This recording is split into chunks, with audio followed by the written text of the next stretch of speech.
जब पूरी दुनिया ने कहा बलि दो, तब एक भक्त बोला, माँ कभी अपने संतान की बलि नहीं मांग सकती।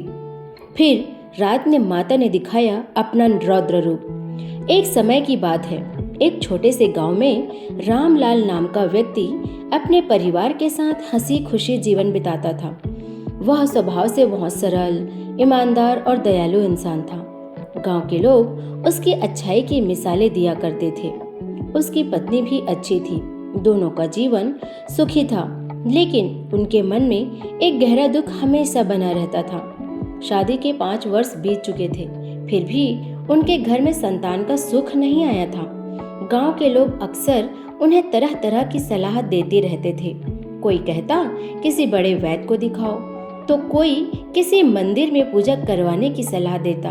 उन्हीं दिनों गांव के कुछ बुजुर्गों ने रामलाल से कहा, बेटा एक बार तुम माँ दुर्गा के दर्शन करके आओ। वहां सच्चे मन से मांगी गई मन्नत जरूर पूरी होती है। माँ दुर्गा का मंदिर दूर जंगलों के बीच स्थित था। वहां की एक विशेष मान्यता थी, यदि कोई व्यक्ति अपनी मनोकामना पूरी होने पर माता को बकरे की बलि देने की मन्नत मांगता है, तो उसकी इच्छा अवश्य पूरी होती है। रामलाल माँ दुर्गा के बहुत बड़े भक्त थे।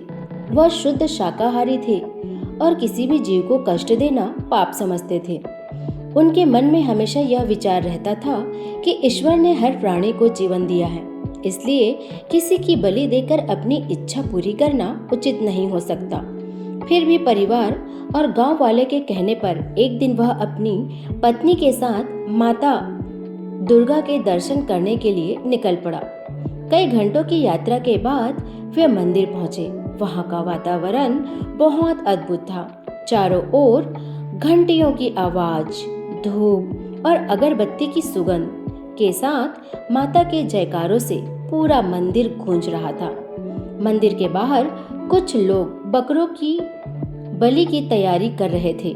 यह देखकर रामलाल का मन बेचैन हो उठा। तभी कुछ लोगों ने उसे घेर लिया और बोले, यदि तुम्हें संतान चाहिए तो माता से बकरे की बलि की मन्नत मांग लो। माता तुम्हारी इच्छा जरूर पूरी करेंगी। रामलाल कुछ क्षण चुप रहा। फिर उसने शांत स्वर में कहा, मैं माता का भक्त हूँ, लेकिन अपनी खुशी के लिए किसी निर्दोष प्राणी की जान नहीं ले सकता। लोग उसकी बात सुनकर हंसने लगे। किसी ने कहा, फिर तो तुम्हारी मनोकामना कभी पूरी नहीं होगी। लेकिन रामलाल अपने निर्णय पर अटल रहा। जब वह माता के गर्भगृह में पहुंचा तो उसने हाथ जोड़कर आंखें बंद कर ली। उसके मन में अनेक विचार चल रहे थे। फिर उसने मन ही मन माता से कहा, हे माँ, यदि मेरी इच्छा पूरी करने के लिए किसी पशु की बलि देनी पड़े तो मैं ऐसी इच्छा भी नहीं चाहता। कोई भी माँ अपनी संतान की बलि कैसे मांग सकती है? यह संसार और इसमें रहने वाले सभी जीव तो आपकी ही संतान है। मैं किसी निर्दोष प्राणी का रक्त बहाकर आपकी भक्ति नहीं कर सकता। इतना कहकर उसने माता को प्रणाम किया और अपने घर लौट आया। दिन बीतते गए। एक रात रामलाल अपने काम खत्म करके घर लौट रहा था। रास्ता सुनसान था। आसमान में हल्के बादल छाए हुए थे। अचानक उसे ऐसा लगा जैसे चारों तरफ अंधेरा फैल गया हो। तेज तेज हवाएं चलने लगी थी। तभी उसकी आंखों के सामने एक अद्भुत दृश्य प्रकट हुआ। उसने देखा कि स्वयं माँ दुर्गा उनके सामने खड़ी है। माता का स्वरूप अत्यंत विशाल और रौद्र था। उनकी आंखों से अग्नि जैसी चमक निकल रही थी। केस खुले हुए थे जो हवा में लहरा रहे थे। देखते ही देखते माता की ऊंचाई बढ़ने लगी थी। यह दृश्य देखकर रामलाल भय से कांप उठा। उसके माथे से पसीना बहने लगा। उसका गला सूख गया था। उसे लगा जैसे अब उसका अंत निश्चित है। उसे ऐसा महसूस हुआ कि माता उससे क्रोधित है।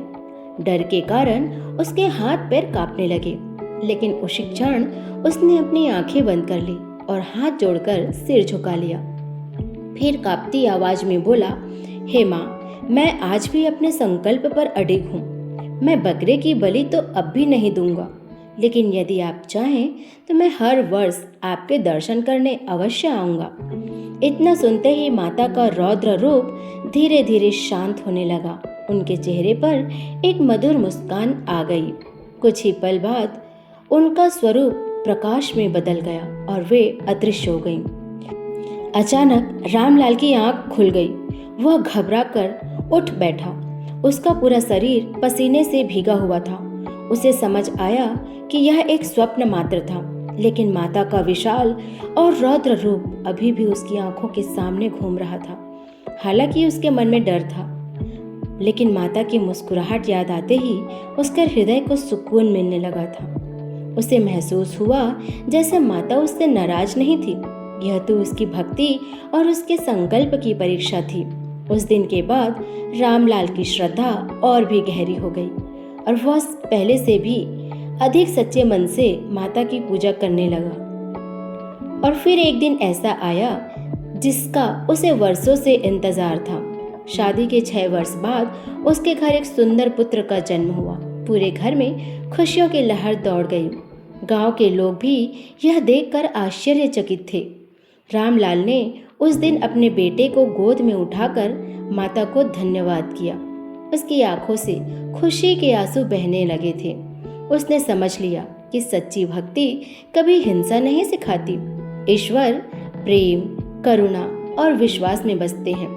यदि सच्ची भक्ति हो तो परीक्षा जरूर होती है, लेकिन उस परीक्षा को पास करने की शक्ति भी भगवान स्वयं ही देते हैं। तभी तो कहते हैं भक्ति में शक्ति है।